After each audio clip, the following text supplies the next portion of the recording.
වෙලාවේදී කියන්න ඕන අග්‍රාමාත්‍යතුමිය අධ්‍යාපන අමාත්‍යාංශය කරන අයට පොඩ්ඩක් හැසිරෙන්න එක ගැනත් කියලා දෙන්න වෙයි සමහර අයට.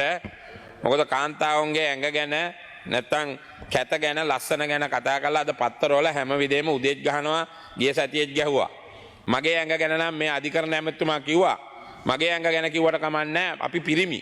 කාන්තාව ලස්සනයි කැතයි මහතයි ඒවා නිකන් අනවශ්‍ය කතා ඇමති කෙනෙක් හැදෙන්න කියන්නේ ජනාධිපතිතුමාට කියන්න අයින් කරන්න කියලා. ඔය වගේ මිනිස්සු තියාගෙන අධ්‍යාපනය කරන්නේ කොහොමද? අධ්‍යාපනය කරන්න බෑ ඔය වගේ අය තියාගෙන. ඒක අපි මේ වෙලාවේ කියන්න ඕන අපි විතරක් නෙවෙයි අද රටේම මිනිස්සු කියන ඒ කතාව. අපේ පක්ෂික නම් අද අයින් කරනවා. මම එක්කෙනෙක් කිව්වා මම එක්කෙනෙක් අපේ පක්ෂයේ එක්කෙනෙක් මේ ඊයේ පෙරේද මේ පෙළ පාළියට අලුතෙන් ආපු එක්කෙනෙක් මම කිව්වා මම පක්ෂයෙන් අයින් කරේ නැත්තම් මම එන්නේ නැහැ පක්ෂයට කියලා. ඒක තමයි ඇත්ත කතාව.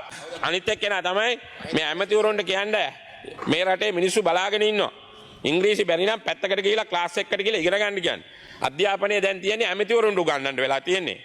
අධ්‍යාපනයේ ළමයින්ට උගන්වන්න කෙසේ වෙතත් ඇමතිවරුන්ට අධ්‍යාපනය කරන්න වෙලා තියෙන්නේ. ඒ ගැනත් මම මේ වෙලාවේ මතක් කරන්න ඕන. ඒ නිකන් හිත වරද්ද මොකද්ද මේ පාර්ලිමේන්තුවේ? බැරි නම් මං වගේ කියලා බෑ කියලා සිංහලෙන් කතා කරලා නිකන් ඉන්න ඕන. පච වෙනවා එකේ සීමාවක් තියෙන්න බෑ. පච වීමේ සීමාවක් තියෙන්න ඕන කෙනෙක්ගේ.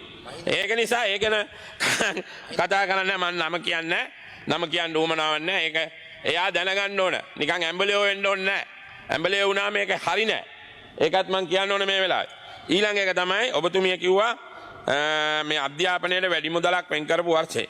ඇමතුමිය බන්දුල ගුණවර්ධන තමයි වාර්තාව තියාගෙන හිටියේ. බන්දුල ගුණවර්ධනගේ කාලේ තමයි අධ්‍යාපන අමාත්‍යාංශයේ වැඩිම මුදලක් වේදම් කළා තිබී. ඊට පස්සේ මම මහ ඇමති 2016 17 18 19 වැඩිම මුදලක් වේදම් කරේ අද මේ පාර්ලිමේන්තුවේ හිටියත් නැතත් අකිල විරාජ් කාර්ය වසංගයේ කාලේ කියන එක මම මේ වෙලාවෙදි කියනවා.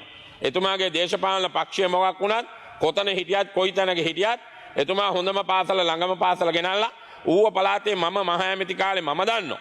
මට බිලියන 15000කට වැඩිය ඔය හොඳම පාසල ළඟම පාසල ව්‍යාපෘතියට දීලා මොනරාගල සහ බදුල්ල කියන දිස්ත්‍රික්ක දෙකේ පාසල් සංවර්ධනය ශීඝ්‍රයෙන් වැඩි වෙච්ච කාලේ තමයි හොඳම පාසල් ළඟම පාසල ව්‍යාපෘතිය අකිල විරාජ්‍ය කාලේ. ඒක අපිට අමතක කරන්න බෑ. අපි දේශපාලනේ මොන තැනක හිටියත් කරන හොඳේට කරපු වැඩවලට ගෞරවය දෙන්න ඕන.